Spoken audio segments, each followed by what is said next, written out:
Here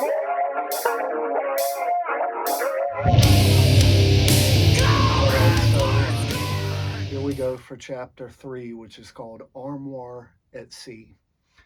So, this song literally, the literal meaning, uh, the once back on the sea, the protagonist and I guess his fellow soldiers, his friends and whatnot, um, they they're out on the sea. They're far enough away from the beachhead where they landed, but it somehow gets hit by a missile or something like that and sinks. And so the song opens up with him in the water. It says, comrades were scurrying sailfish while saltwater fuzz blurred the sail between the surface and die. Um, and like the imagery that I sort of pulled this from, uh, actually from like a real life experience where after like my freshman year of college, me and my brother and like my closest friends at the time, we took a beach trip with a couple of guys that we knew from church. Um, and we spent a week. And so, like, the owners of the house had this, like, I don't know anything much about boats, but it was this little, they called it like a trapeze boat or something along those lines. And it was just like a little sailboat with this like kind of trapeze or um, think of like a trampoline kind of surface was like the floor to it, if that makes sense. Um, and so like we took it out one day and there was like four of us on it. Like maybe two of the guys kind of halfway knew what they were doing, and then like me and another friend, like it was our first time out. They just told us like to get on the front of the vessel and just lay there and just look pretty, I guess, so we went out, and like we caught the wind right away. Like we just, within like seconds, it seemed like we were like already way out. And like the whole time I was just getting sprayed in the face by the surf. And then like I couldn't see anything. Like I was just constantly getting sprayed. And then the next thing I know, they were like yelling behind me, and I felt the like front of the boat where I was at go forward, and the next thing I knew, I was thrown into the water, opened my eyes, and all I saw was the sail between myself and the surface, and like all my buddies just like scurrying, trying to um, make it, for air, and just having that like instant panic of, oh crap, I gotta like not drown here, and just like how clear the water was out there. And when I came up to the surface, I found like we were, I don't know, like 30, 40 feet away or something like that from like the buoy or whatever out in the water. And, turned around and saw the kind of distant beach behind us.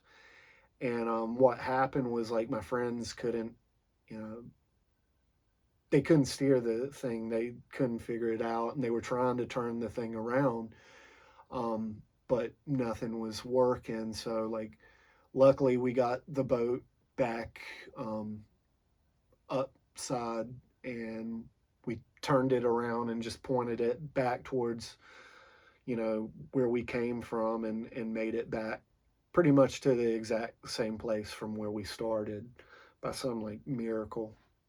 Um, but yeah, I probably could have drowned that day, uh, but I didn't. So yeah, I kind of pulled from that image. That's always kind of stuck with me. Um, the song originally was a word play that like literally started up with you know the line "everlasting armoire," um, just kind of based off of that like popular hymn, you know, leaning into the everlasting arms. Um, and so, based on that, like one phrase, I developed it into, you know, this idea of being trapped at sea, which maybe is a cliche in like Christian music. I'm not sure, but um, anyway, I sort of had this Life of Pi, if anybody's ever seen that movie, kind of image in my head of what, you know, this protagonist is dealing with. You know, there's a couple of lines that go, "Tonight I'm the only wave splashing the surface. The heavens reflect infinite on this plane I wade. Whether peering up or down, the same questions persist. Will the constellations engulf us all?" Um, and that was kind of, yeah, the image that I got, and the idea of the constellations engulfing us all. I know it's like a psychological concept of, you know, staring up at the stars and kind of like feeling like you're either falling towards them or they're like coming towards you. um it was kind of based around that idea. um and it says, later on in the song, "Under more pressure than can be endured, I despair of life itself. But whether the depths or heaven's host swallow me whole, let me be counted among your saints."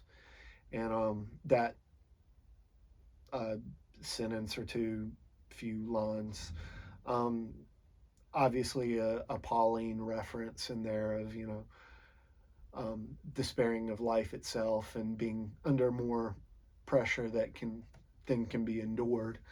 Um, and it kind of ties in a little bit in my mind to that same beach trip. Like the last night that I was there, I was just extremely depressed and was dealing with a girl problem situation at the time. Isn't that always how it goes? Having relationship problems.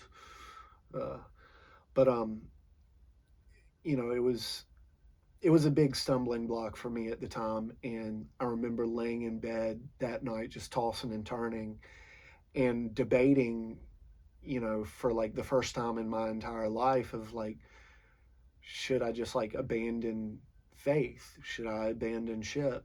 You know, I was angry and hurt, and you know, had all these questions to God that didn't seem to have any answers, and just debated it for hours on end of, you know, whether to surrender and give up or to continue fighting, you know, for faith, even though I felt, you know, wounded.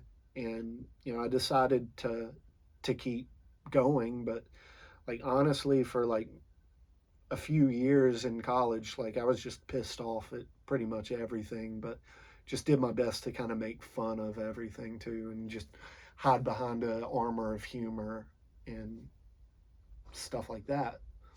Um, so that's kind of the basis of the song. I mean, it isn't just that. It isn't just about that one event, um, but overall, just as a whole, was about the times in my life when I felt alone and across, you know, this unending sea with, you know, no one to get me out of it, so to speak. And just kind of despairing and yeah, despairing of life itself, but also just kind of coming to this conclusion that no matter what happens, yeah, I'm going to be affected by it, but no matter what happens, let me at least be counted among your saints. At least let me live or die, whichever, let me at least be counted as one of your people and be counted as a man of faith. That's pretty much the summation and the message behind this song 100% of just that kind of reasoning and that tenacity, I suppose.